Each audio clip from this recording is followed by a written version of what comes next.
மனிதனுக்கு எப்போது இன்னலான சூழ்நிலை உருவாகிறதோ அப்போது அவன் இறைவனிடத்தில் மனமாற வேண்டுகிறான். அந்த இன்னல் நிலையிலிருந்து தான் விடுபட வேண்டுமென்று அவன் பிரார்த்தனை செய்கிறான். ஆனால் இந்த பிரார்த்தனையின் உண்மையான அர்த்தம் என்ன?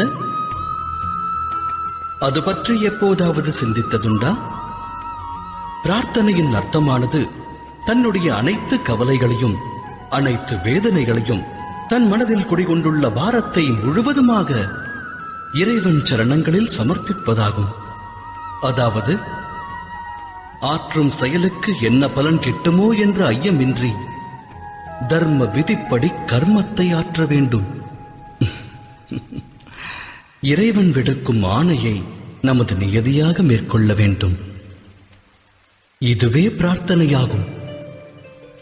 ஆனால் அந்த இறைவனுடைய ஆணையை புரிந்து கொள்வது சாத்தியம்தானா? ஒரு மனிதனுடைய கர்ம வினை பலனே ஆண்டவனுடைய ஆணையின் வெளிப்பாடாகிறது.